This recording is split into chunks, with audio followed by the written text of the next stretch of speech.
Welcome sa Cloud B Movie Recap. Ang pelikulang ikukwento natin ngayon ay ang The Super Mario Galaxy Movie. Halina't simulan na natin. Nagsisimula ang pelikula sa Comet Observatory kung saan makikita natin si Princess Rosalina sa loob ng isang malaking mansyon. Siya ang tagapangalaga ng buong cosmos at pinuprotektahan niya ang mga bituin na kilala bilang mga luma.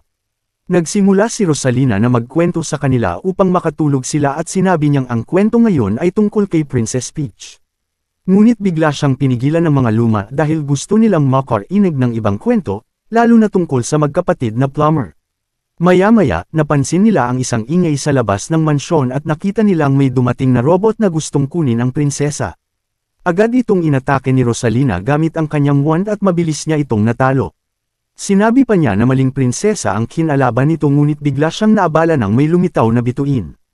Ginamit ni Rosalina ang lahat ng kanyang kapangyarihan upang maprotektahan ang mga luma laban dito. Sinamantala naman ng kontrabida ang pagkakataon at dinakip siya gamit ang malaking claw ng robot.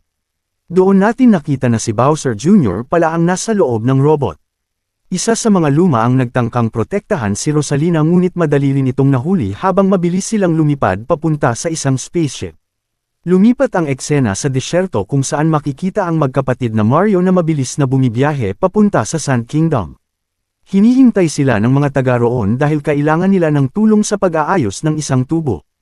Pumasok ang magkapatid sa pyramid upang simulan ang trabaho at gumamit sila ng mga fire flower upang magkaroon ng fire powers. Habang hinahanap nila ang sirang tubo, natuklasan nilang barado lamang pala ito. Ngunit bigla silang nagulat nang may kakaibang nilalang na lumabas at laking gulat nila nang makita nilang isa itong dinosaur. Sinimulang ikwento ni Yoshi na ipinanganak siya sa mga sewer at nasanay mamuhay sa mga kalye ng New York. Ngunit isang araw ay aksidente niyang nasira ang isang exhibit sa museo kaya nagtago siya sa sewer upang takasan ang mga pulis. Pagkatapos noon, lumabas sila ng pyramid upang sabihin sa mga mamamayan na naayos na nila ang problema at si Yoshi pala ang dahilan ng lahat. Samantala sa kalawakan, dinadala ni Bowser Jr. si Rosalina sa planeta ni Bowser dahil nais nila siyang gamitin bilang pinagkukunan ng enerhiya. Ngunit biglang ginamit ni Rosalina ang kanyang kapangyarihan upang sirain ang kulungan at sinamantala ng isang luma ang pagkakataong makatakas sa planeta. Gumamit naman si Bowser Jr. ng kanyang paintbrush upang atakihin si Rosalina at ikinulong siya sa isang makina upang hindi na ito makagalaw. Pagkatapos noon ay nagtungo tayo sa Mushroom Kingdom kung saan nagpasya ang magkapatid na isama si Yoshi upang manirahan kasama nila. Kasabay nito ay ipinagdiriwang sa kaharian ng kaarawan ni Princess Peach. Sinabi ng magkapatid kay Toad na mayroon silang bagong kaibigan. Habang papunta si Mario kay Peach, inamin ng prinsesa na hindi naman talaga iyon ang tunay niyang kaarawan dahil anibersaryo lamang iyon ng araw kung kailan siya natagpuan. Sinabi rin niya na nais niyang malaman kung nasaan ang kanyang tunay na pamilya. Binigyan siya ni Mario ng regalo at natuwa si Peach sa bago niyang pink na payong.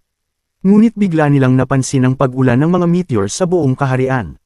Agad silang nagtungo sa lugar kung saan bumagsak ang isang bituin at sinabi nitong sa wakas ay natagpuan na nito si Princess Peach. Pagdating nila sa kastilyo, ikinwento ng bituin na kailangan nito ng tulong upang iligtas ang kanyang ina. Kaya nagpa siya si Peach na maghanda para sa isang paglalakbay at sumakay sila sa bituin upang magtungo sa kalawakan. Maya-maya ay sinabi kay Mario na umalis na ang prinsesa at nag-iwan lamang ito ng liham na nagsasabing nagtungo siya sa kalawakan upang tulungan ang bituin. Sinabi ni Mario na huwag silang mag-alala dahil sila na ang bahala sa pagprotekta sa kaharian. Ipinakita pagkatapos ang magkapatid habang tumutulong sa mga mamamayan at nag-aayos ng sa ibang problema sa kaharian. Samantala, si Bowser naman ay abalang nagpinta sa loob ng kanyang maliit na kastilyo ngunit nagulat siya sa pagdating ng magkapatid. Sinabi niya na ipininta niya iyon para kay Peach dahil gusto niyang kumbinsihin ang prinsesa na ibalik siya sa dati niyang anyo. Ngunit bigla nilang naramdaman ang pagyanig ng kastilyo at natuklasan nilang hinihila sila ng isang spaceship. Agad sinabi ni Mario na kailangan nilang makatakas at tinulungan nila ang lahat upang hindi mahuli. Sa huli, napagtanto nilang sila na lamang ang natitira at wala na silang paraan upang makatakas dahil nasa kalawakan na sila. Lumapit si Bowser Jr. at inutusan ang magkapatid na palayain ang kanyang ama. Ginamit niya ang kanyang paintbrush upang maging mas malakas at agad niyang inatake sina Mario at Luigi.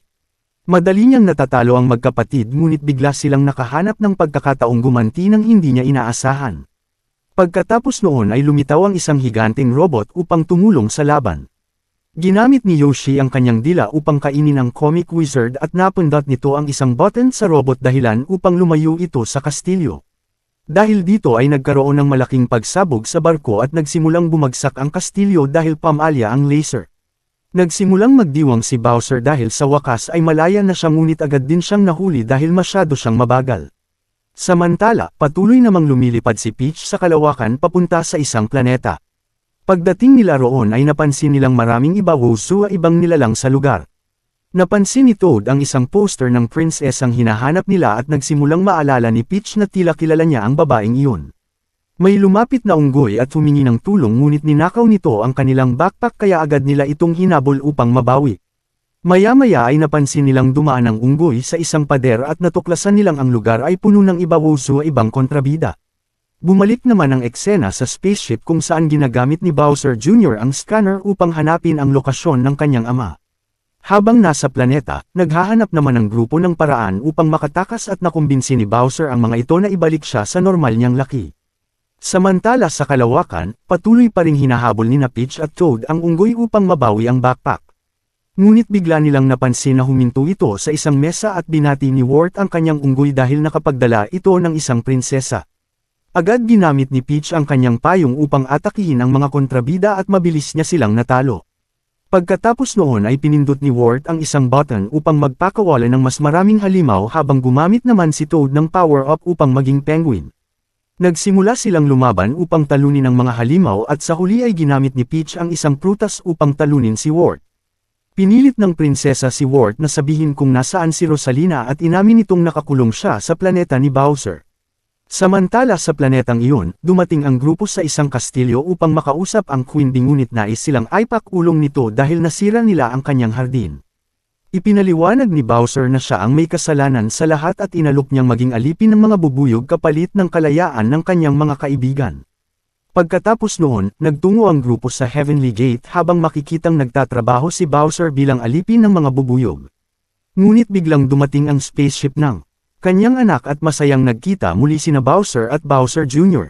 Sinabi ni Jr. sa kanyang ama na pinaalis siya sa boarding school at ipinagmamalaki naman ni Bowser ang lahat ng nagawa ng kanyang anak.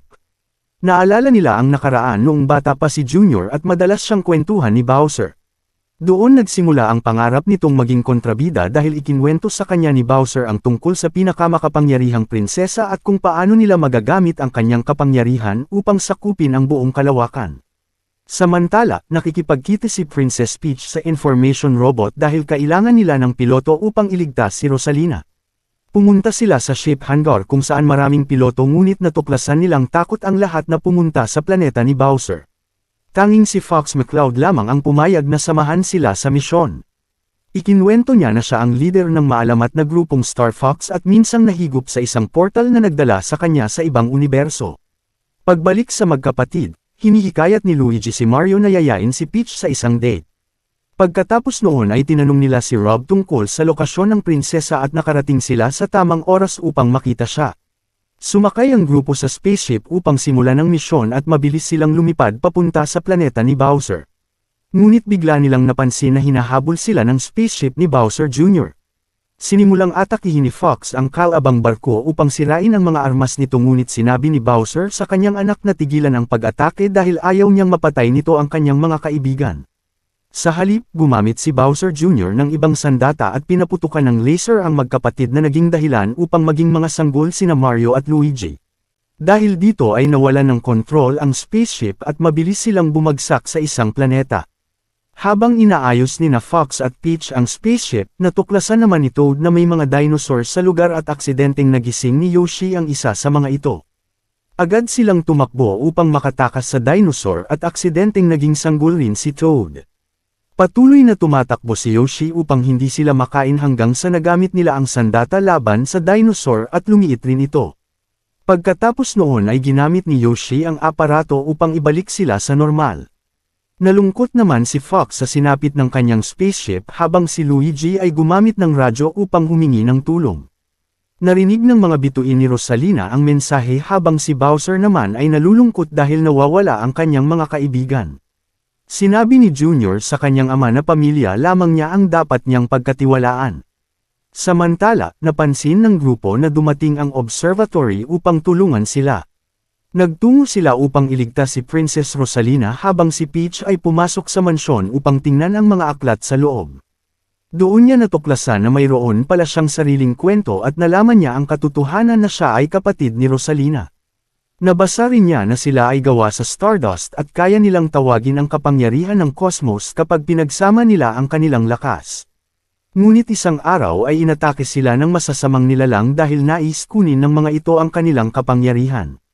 Dahil dito ay ipinadala ni Rosalina si Peach palayo upang maprotektahan ito. Samantala, ipinagmamalaki ni Bowser Jr. sa kanyang ama na siya ang nagtayo ng planeta ni Bowser at kumidnap ng prinsesa upang gamitin bilang energy source. Tuwang-tuwa si Bowser sa nagawa ng kanyang anak at sinabi niya sa buong hukbo na nagbalik na ang kanilang hari.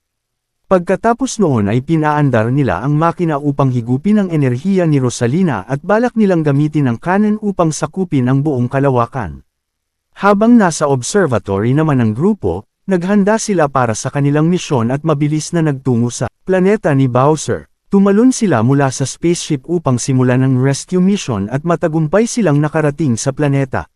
Naisip ni Mario na mas mabuting hatiin nila ang grupo sa dalawa upang mas mahirap silang matunten ng kalaban habang papunta sa tore. Ngunit agad silang natuklasan ng mga bantay at ipinakita ni Bowser Jr. sa kanyang ama ang security system na kanyang ginawa, isang obstacle course na kailangan nilang lampasan upang makarating sa tore. Nagsimula silang tumakbo habang umiiwas sa ibabaw sa ibang bitag at naisip ni Mario na maaari nilang gamitin ang payong upang malampasan ang mga hadlang. Pagdating nila sa tulay ng tore, inatake sila ng palakol ni Bowser. Naisip ni Mario na maaari niyang gamitin ang palakol bilang distraction habang puputulan niya ang kadena ng tulay. Nalungkot si Bowser Jr. dahil inakala niyang namatay ang kanyang ama ngunit maya-maya ay nakita nilang naging skeleton turtle lamang ito. Naghanda silang ipagpatuloy ang laban at nagpasya si Mario na isakripisyo ang sarili upang mailigtas ni Peach ang kanyang kapatid. Umakyat si Peach sa makina at matagumpay na narating si Rosalina habang si Mario naman ay nakikipaglaban sa pamilya Bowser. Dumating rin ang kanyang mga kasama upang tumulong sa laban at gumamit sila ng mga power-up upang maging mas malakas habang sama-samang nilalabanan ang mga kontrabida.